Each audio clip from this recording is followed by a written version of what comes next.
एक ऐसे देश की कल्पना कीजिए जो आकार में यूरोप जितना बड़ा हो, जिसके जंगलों में अनगिनत रहस्य छुपे हों,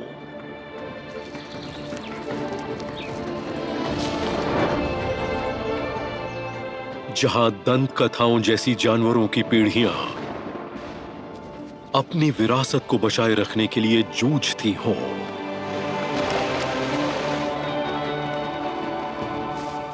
हम एक सफर पर निकल रहे हैं, दुनिया के कुछ सबसे कीमती और सबसे अनजान वाइल्ड लाइफ ठिकानों को खोजने के लिए,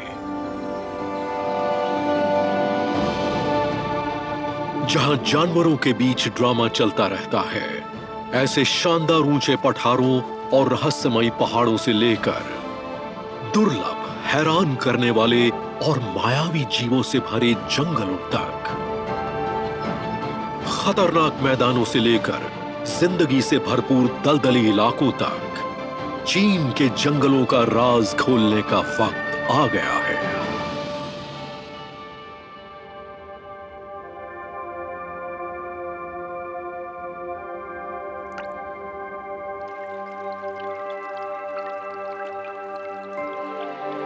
पश्चिम चीन का सिचुआन प्रांत।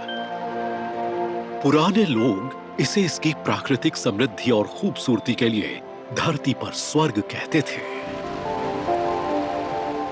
सर्दी आखिरकार खत्म हो चुकी है और आने वाला मॉनसून नई जिंदगी का वादा लेकर आ रहा है। धुंधली सी एक गुफा के अंदर छुपा हुआ एक विशाल पैंडा, साथ में एक खास नया मेहमान। जन्म के वक्त ये शावक अपनी मां के आकार का लगभग 1000वां हिस्सा होता है। ये अंधा है, बेबस है और पूरी तरह उसी पर निर्भर है। पहले कुछ हफ्तों तक मां अपने शावक को छोड़कर कहीं नहीं जाती, खाने या पानी पीने के लिए तक नहीं। उसका प्यार भरा आलिंगन उसे गर्म और सुरक्षित रखता है और उसने खास तौर पर यह बांस से बनी ढकी हुई गुफा चुनी है ताकि वो अपने शावक की हिफाजत कर सके जब तक वो बाहर निकलने के लिए तैयार ना हो जाए। लेकिन यहां सिर्फ पैंडा ही नहीं रहते। पैंडा के साम्राज्य के पहाड़ों और जंगलों में करीब 10,000 प्रजातियों के पौधे और जानवर फलते फूलते हैं।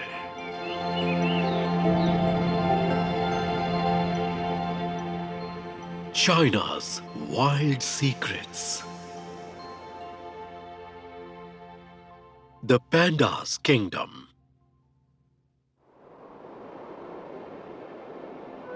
पैंडा का साम्राज्य सिचुआन पहाड़ों के बीच बसा हुआ है और यहाँ न ज्यादा ठंड पड़ती है और न ही गर्मी। इसकी समृद्ध और उपजाऊ जमीन खाने की मशहूर चीजों से लेकर दुनिया के सबसे विविध जीव जंतुओं और वनस्पतियों से भरपूर जंगलों तक सब कुछ पैदा करती है। और ये जंगल बड़े और छोटे हर तरह के जीवों के लिए रहने का आदर्श माहौल देते हैं। एक लाल सफेद गिलहरी ये पेड़ों के ऊपर पैदा हुई है और ऊंचाई वाली जिंदगी के लिए पूरी तरह ढली हुई है। यहां पेड़ों में छोटे छोटे खोखले हिस्सों की भरमार है। छोटे रोडेंट्स के लिए बेहतरीन रहने की जगह, वो भी शानदार नजारों के साथ। ये युवा गिलहरी जिज्ञासा से भरी हुई है। ये बाहर निकलकर खोजबीन करने के लिए बेचैन है, लेकिन इसे थोड़ा इंतजार करना होगा। अभी ये सिर्फ 4 महीने की है और इसने अब तक घर छोड़ा ही नहीं है। लेकिन इसकी मां का दूध हाल ही में कम होने लगा है और जल्द ही इसे खुद खाना ढूंढना सीखना होगा।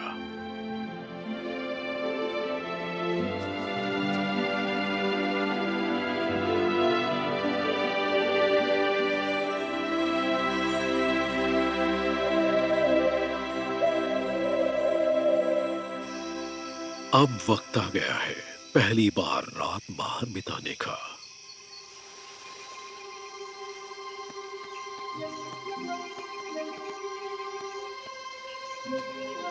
रात में रहने के लिए खास तौर पर ढली हुई गिलहरी की शानदार नाइट विजन उसे जंगल को सुरक्षित तरीके से देखने में मदद करती है और दूसरे निशाचरों का दूर से अंदाजा लगाने में भी।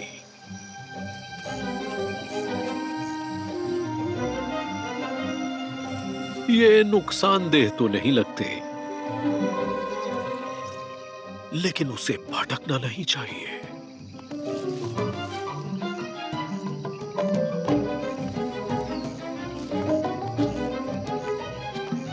आखिरकार ये एक खाने की तलाश वाला सफर है।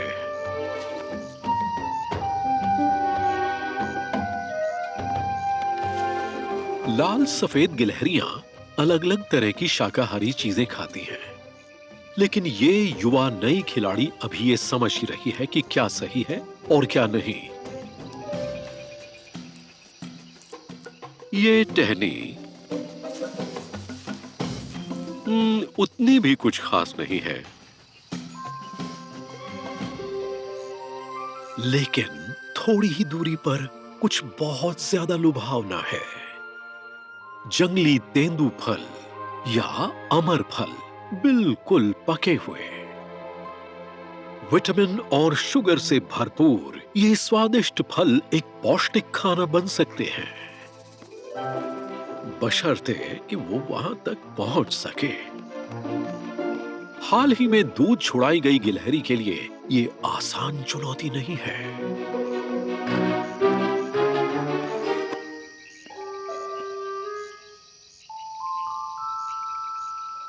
शायद अगर वो और ऊपर चढ़े तो उसे पार जाने के लिए एक पुल मिल जाए।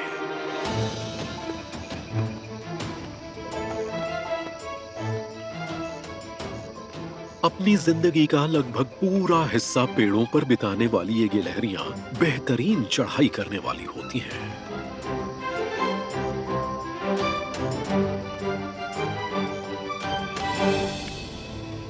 यहां से नजारा बेहतर है, लेकिन कोई पुल दिखाई नहीं दे रहा। सिर्फ जंगल की छत के बीच एक बहुत बड़ा गैप है।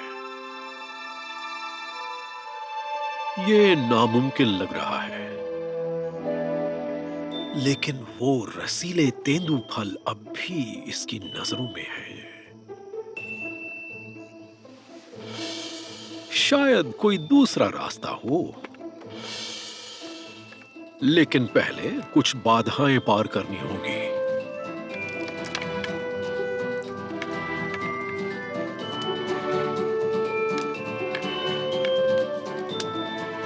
फल रस भरे लग रहे हैं और दूरी भी पार करने लायक लगती है।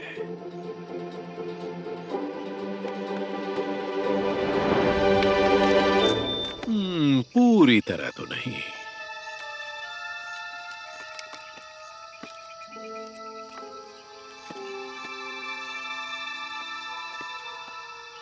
लेकिन जब सामने स्वादिष्ट खाना हो तो ये युवा गिलहरी इतनी आसानी से हार नहीं मानने वाली।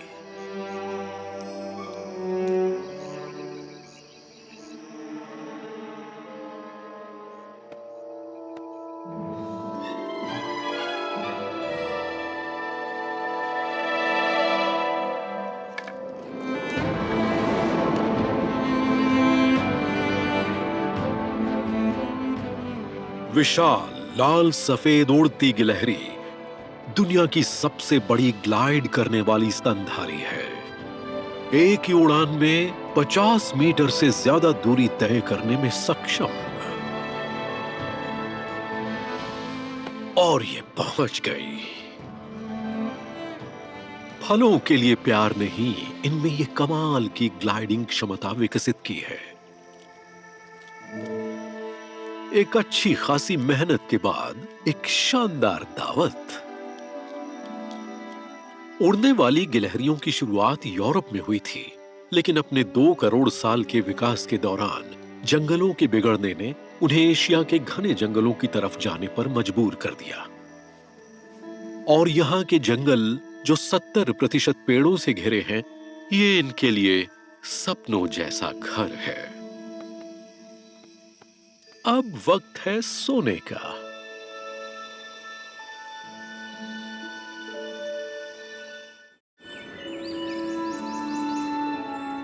चीन के दक्षिण पश्चिम में 5 पर्वत श्रृंखलाएं आपस में मिलती हैं और इसे दुनिया की सबसे जटिल जगहों में से एक बना देती हैं। हर शानदार चोटी जमीन को अलग-अलग और विविध आवासों में बांट देती है। यहाँ एक ही पहाड़ में वाइल्ड लाइफ की जबरदस्त विविधता हो सकती है।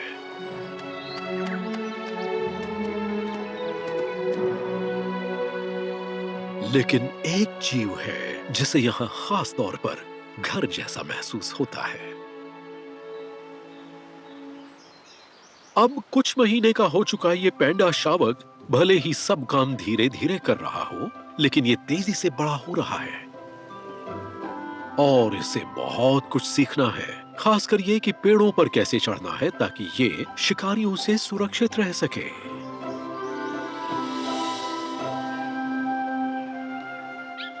अब जागने का वक्त है।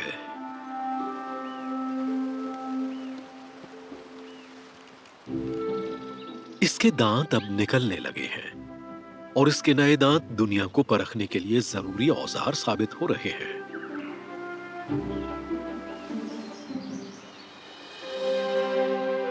ये चाइनीज सुमैक का टुकड़ा थोड़ा सख्त है, कुछ नरम ढूंढना पड़ेगा। आगे और ऊपर शायद एक छोटी टहनी ज्यादा मुलायम हो।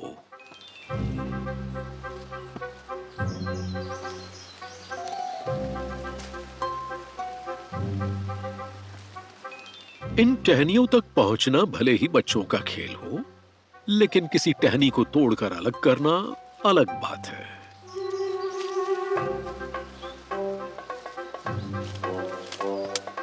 कर दिखाया। जायंट पैंडास अपने दूध के दांत लगभग 7 महीने की उम्र में गिराना और बदलना शुरू कर देते हैं। जैसे जैसे इसके नए दांत विकसित हो रहे हैं, इस शावक को उन्हें जीवन भर कठोर बांस चबाने के लिए तैयार करना होगा। भले ही वो अब भी सीख रहा है, लेकिन मैच्योरिटी के कुछ निशान दिखाने भी लगा है। खोज खत्म। लेकिन अब यहां से नीचे कैसे उतरे? ये जितना लगा था उससे कहीं ऊंचा दिख रहा है।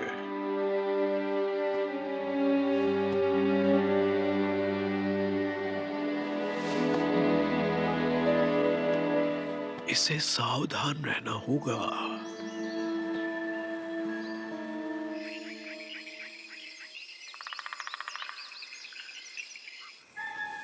ऊपर चढ़ना हमेशा नीचे उतरने से आसान होता है, खासकर अंधेरे में। शाम ढल रही है और इसे खाने के लिए घर जाना है।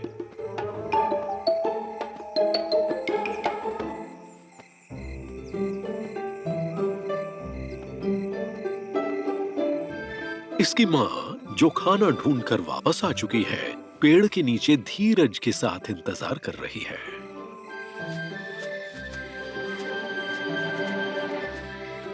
अब गले लगने का वक्त है। इसकी मां की बाहों से बढ़कर इसे कुछ भी सुकून नहीं देता।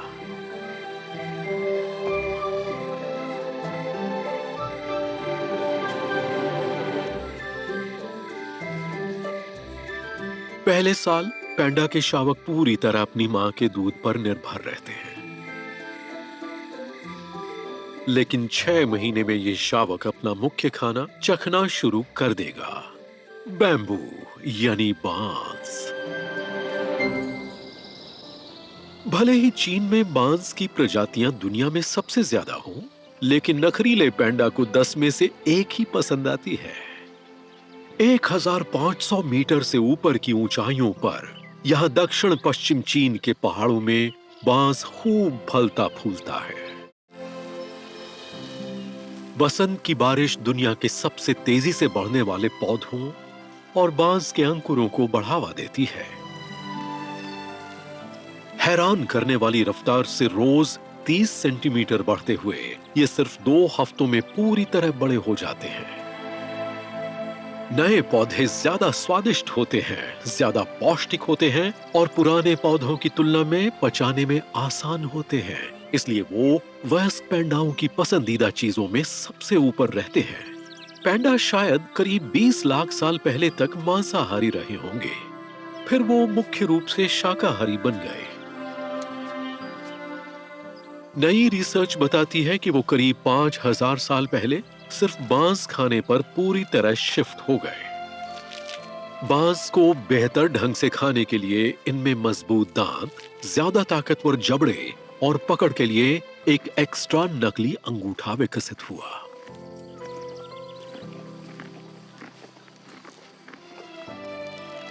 पैंडा की नजर काफी कमजोर होती है, इसलिए वो अक्सर अपनी मजबूत सूंघने की क्षमता पर भरोसा करते हैं।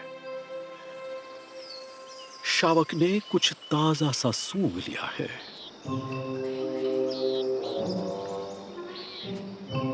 ये क्या हो सकता है?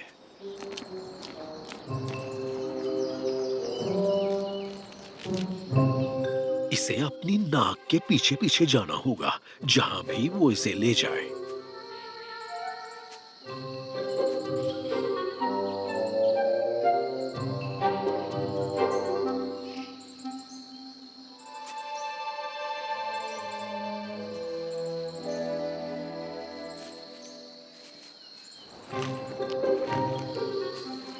मिल गया।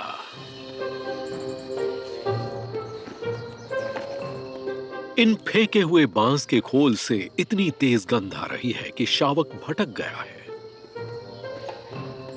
लेकिन ये बचे खुचे टुकड़े निगलना थोड़ा मुश्किल है। चलिए वापस असली स्रोत की तरफ चलते हैं।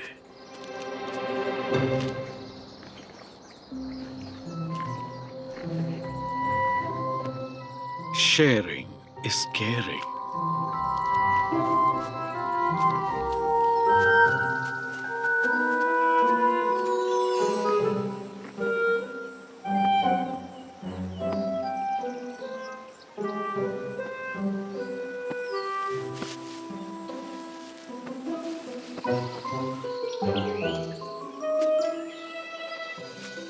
खाना ढूंढना सीखना पैंडा की जिंदगी के लिए बहुत जरूरी है और मां हमेशा आसपास नहीं रहेगी कि वो उसकी मदद कर सके।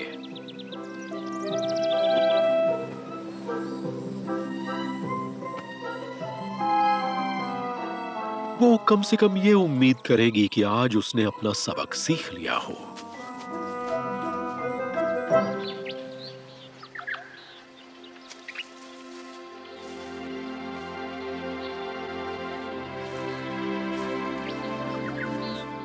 कुछ महीने बाद ये बांस खाने की कला में माहिर हो चुका है।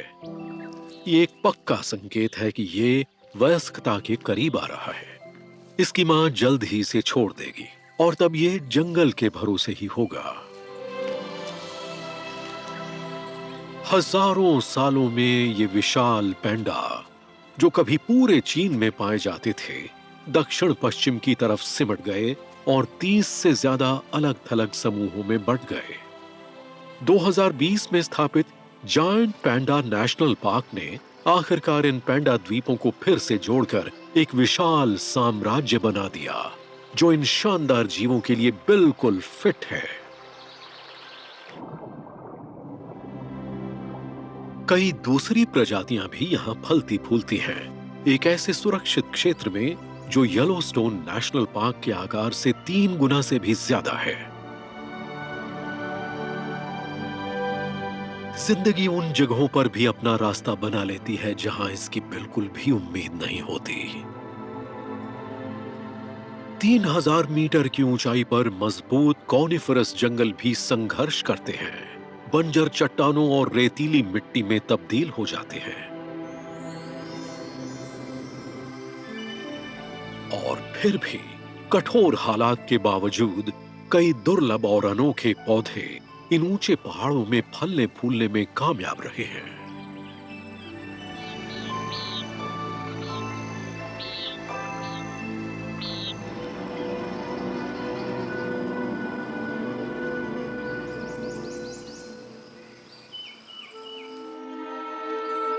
सर्दियों की नींद से बाहर निकलता हुआ एक बम्बल यानी भौंरा इस चट्टान के नीचे लंबी सर्दी बिताने के बाद फिर से बाहर आना अच्छा लग रहा है, लेकिन इसे तुरंत अपनी ऊर्जा वापस हासिल करनी है। यहाँ का जमा देने वाला तापमान ज्यादातर कीड़ों को दूर रखता है, लेकिन भौंरा अपने मोटे फर और मजबूत शरीर की वजह से यहाँ काफी आराम से रहता है। इसके पास खाने के लिए कई फूल हैं, लेकिन एक खास फूल ने इसका ध्यान खींच लिया है।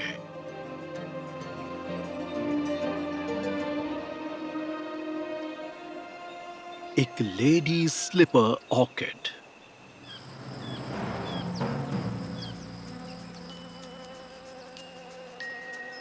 एक जबरदस्त खिंचाव इसे इस शानदार फूल की तरफ ले आता है। इसका प्रवेश द्वार काफी लुभावना लगता है।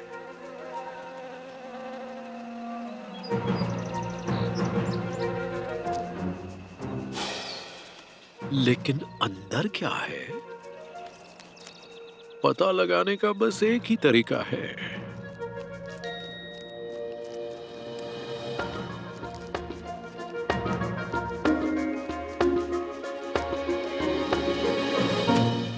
अरे बाप रे, फंस गया। ऊर्जा बचाने के लिए लेडी स्लीपर ऑर्किड कोई नेक्टर या खुशबू नहीं बनाता। उसने ऐसा आकार विकसित किया है जो भंवरों के घोंसलों की खाली जगहों से काफी मिलता जुलता है, जिससे वो भंवरों को बहुत आकर्षक लगता है।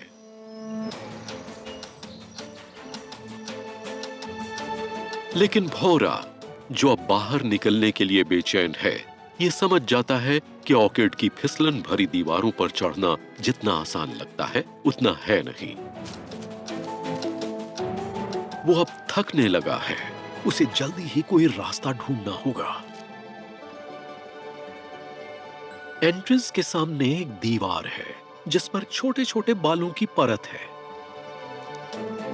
कोशिश की जा सकती है। बाहर निकलने का रास्ता थोड़ा तंग हो सकता है, लेकिन कम से कम यहां पकड़ के लिए कुछ जगह तो है।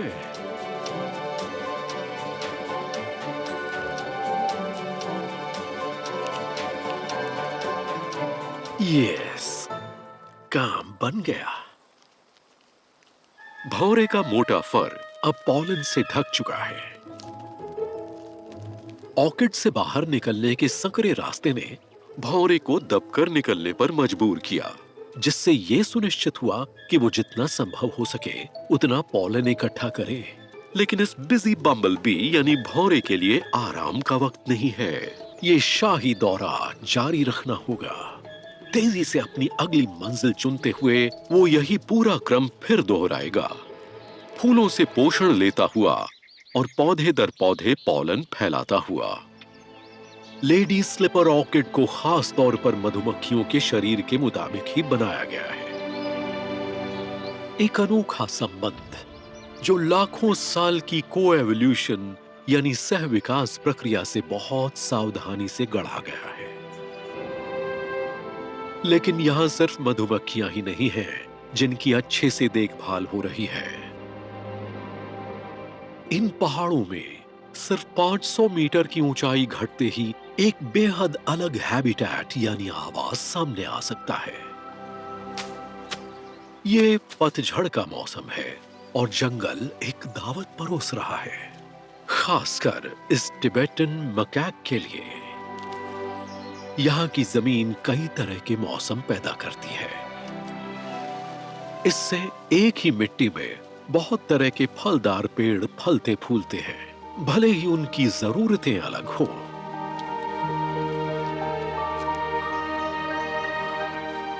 और इसका फायदा सिर्फ बंदरों को ही नहीं मिलने वाला।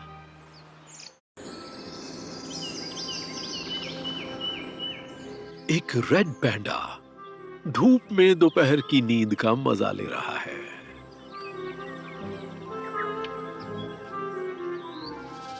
लेकिन ये खड़खड़ाहट कैसी है? इसी पेड़ पर एक शरारती चोर फल चुरा रहा है।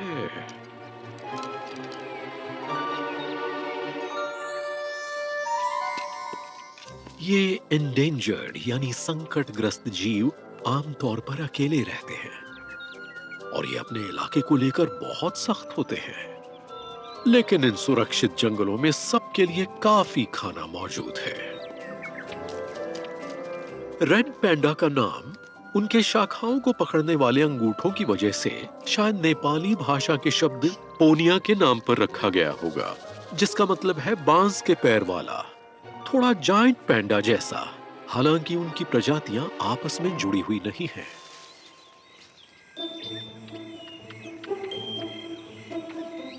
लेकिन रेड पैंडास ही अकेले नहीं हैं जिन्हें रोअन बेरीज पसंद है।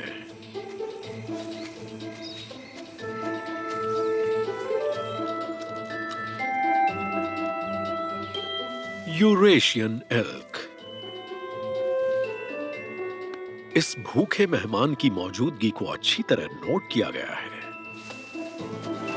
लेकिन वो पेड़ों पर नहीं चढ़ सकता, इसलिए पैंडा को कोई खतरा नहीं है।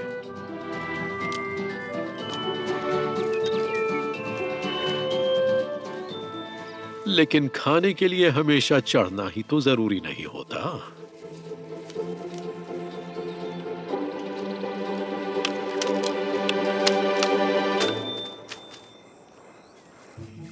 एल्क्स ज्यादातर नीचे की पत्तियां खाते हैं, लेकिन ये वाला जानता है कि फल के मौसम में आप ऊपर का निशाना भी लगा सकते हैं। बस आपको इंतजार करना होता है।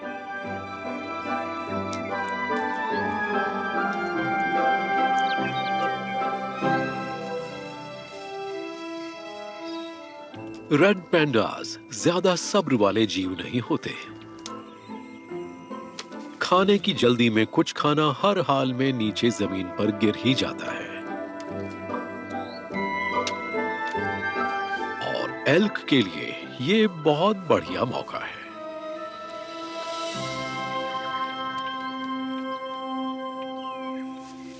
कई घंटों तक दावत उड़ाने के बाद दोनों ही पेट भरकर यहां से जा सकते हैं।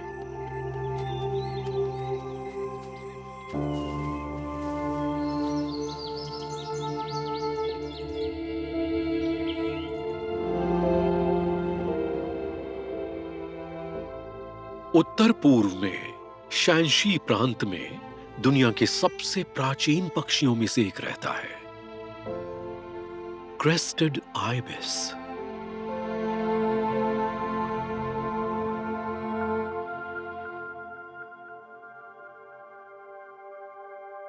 इन आइबिस चूजों के लिए अब खाने का वक्त है। ये दिखने में बड़े लग सकते हैं, लेकिन ये अभी भी खाने के लिए अपने माता पिता पर निर्भर हैं। आइबिस पक्षी आमतौर पर एक बार में 1 या 2 बच्चों को ही जन्म देते हैं।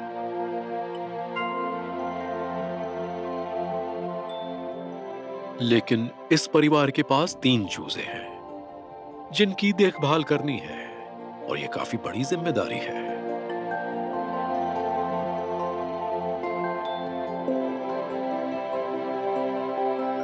लेकिन इन्होंने अपना घोंसला बिल्कुल सही जगह पर चुना है, जहां बहुत सारी काम की सुविधाएं बस एक छोटी सी उड़ान की दूरी पर हैं।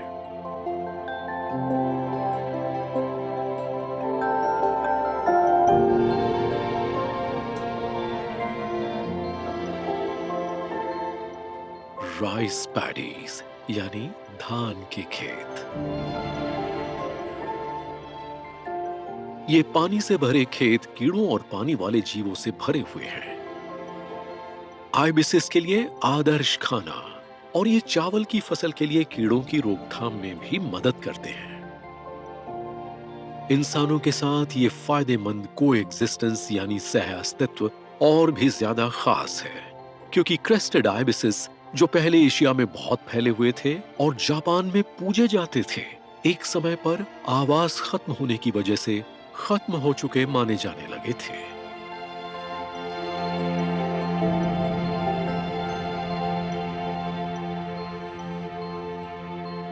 साल 1981 में पूरे चीन में 3 साल की खोज के बाद दुनिया के आखिरी 7 जंगली पक्षी इसी पहाड़ी इलाके में मिले थे। भले ही वो अब भी संकटग्रस्त हैं, लेकिन यहां उनकी आबादी ने हैरान कर देने वाली वापसी की है।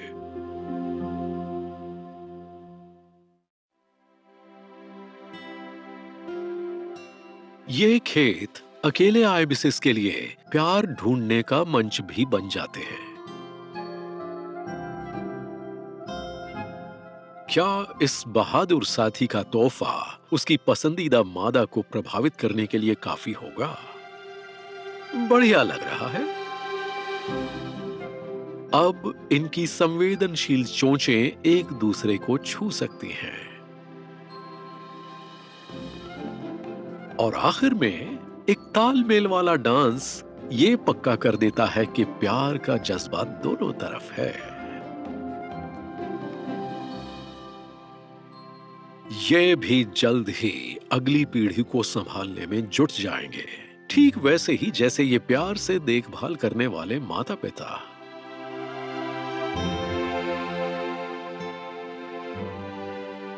पांच सौ से ज्यादा क्रेस्टेड आइबिस परिवार भरपूर राइस पैडीज की वजह से आकर्षित होकर यहां अपना घर बना चुके हैं, सिंगलिंग माउंटेन्स के जंगलों वाले इलाके के पास इस खास मैदान में।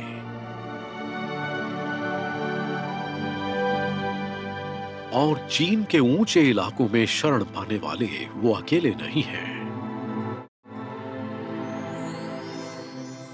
दक्षिण में सिचुआन की नीचे वाली नदी की घाटियों में वातावरण नम और चिपचिपा है। यहां गर्मी जल्दी आ चुकी है, नमी का स्तर बढ़ रहा है और बारिश की तैयारी हो रही है।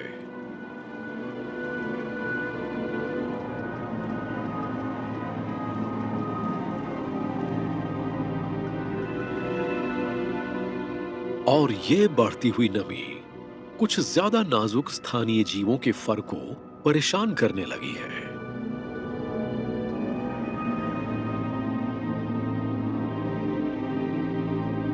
टॉकिन एक अनोखा जानवर जो गाय जैसा बना है, लेकिन इसके खुर, सींग और दांत बकरी जैसे हैं।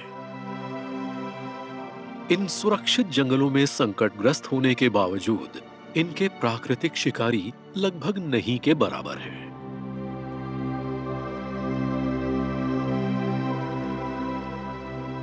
टॉकिन्स खाने के मामले में बड़े चूजी होते हैं और यहाँ का गर्म और नम मौसम इनका खाना जल्दी ही खराब कर रहा है।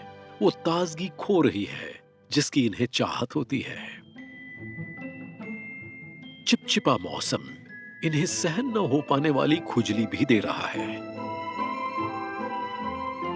अब जब जोर की खुजली छिड़ जाए तो खुजाना ही पड़ता है।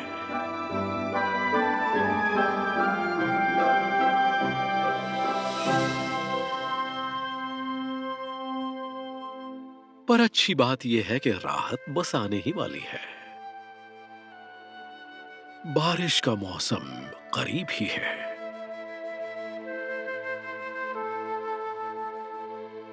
दक्षिण पूर्व और दक्षिण पश्चिम से आने वाली गर्म नम हवाएं इन घाटियों से होकर गुजरती हैं और मेन माउंटेन से टकराती हैं। ये ऊंची बाधाएं नमी को रोककर जमा कर लेती हैं। गर्मियों में यहां सामान्य से 3 गुना ज्यादा बारिश होती है और इसका लाभ सिर्फ जंगलों को ही नहीं मिलता। ऊपरी यांगजी नदी की ये सहायक धारा लगभग लगातार होने वाली बारिश से भर जाती है, जिससे उसका बहाव तेज और अधिक शक्तिशाली हो जाता है।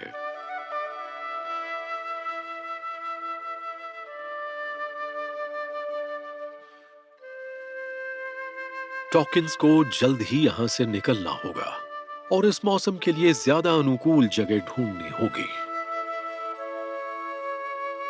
उनका निशाना ऊंचाई की तरफ है, ज्यादा आरामदायक ऊंचाइयों तक।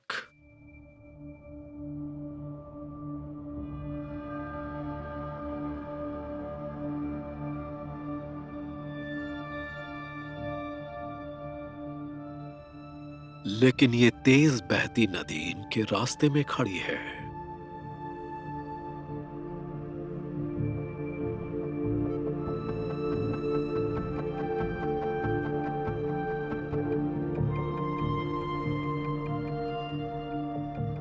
भारी बारिश ने नदी की इन धाराओं को खतरनाक बना दिया है। एक गलत कदम इनका आखिरी कदम हो सकता है। टॉकिंस इस पहाड़ के सबसे बड़े जानवरों में से है, फिर भी बहुत से जोखिम नहीं लेना चाहते और पीछे हट जाते हैं।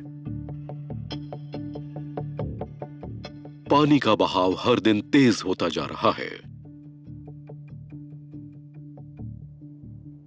लेकिन टॉकिंस अब और इंतजार नहीं कर सकते।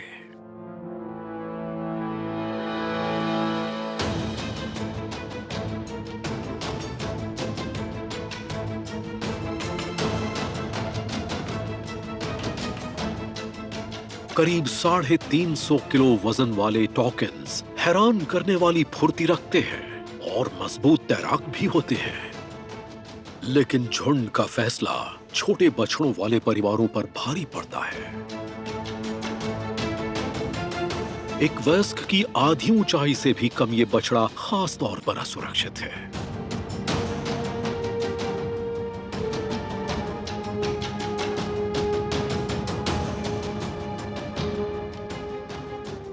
मेन ग्रुप पहले ही पार जा चुका है और अब इनके पास कम वक्त बचा है।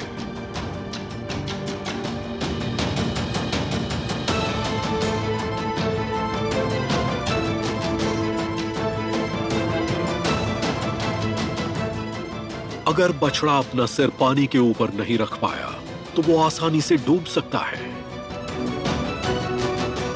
लेकिन झुंड जैसे इसके लिए ढाल बन चुका है, इसलिए इसके पास बचने का अच्छा मौका है।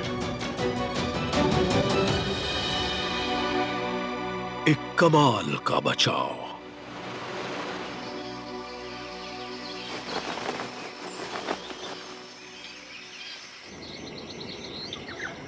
टॉकिंस की आखिरी मंजिल क्या है? ये ऊंची पहाड़ी चोटियां। यहां 2000 मीटर की ऊंचाई पर वसंत के रंग अब भी कायम हैं।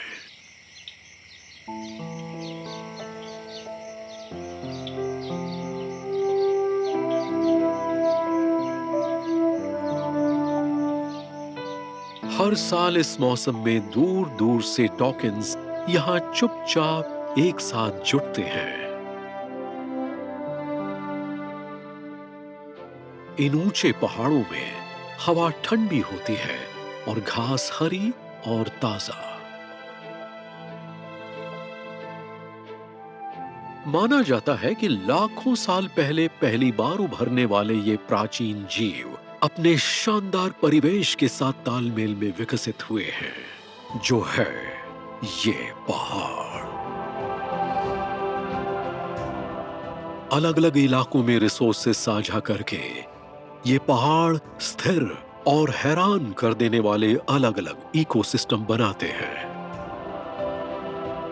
धरती की कुल जमीन का सिर्फ 5वां हिस्सा होने के बावजूद पहाड़ लगभग आधी जमीनी प्रजातियों को सहारा देते हैं, जिनमें से कुछ सबसे असुरक्षित भी शामिल हैं। औसतन 20 साल की उम्र तक जीने वाला ये 18 साल का पैंडा अब उम्र दराज होने लगा है। इसके दांत बहुत घिस चुके हैं, लेकिन फिर भी सर्दियों में इसका साम्राज्य इसे तमाम जरूरी चीजें देता रहता है, इसे आगे बढ़ने के लिए प्रेरित करते हुए।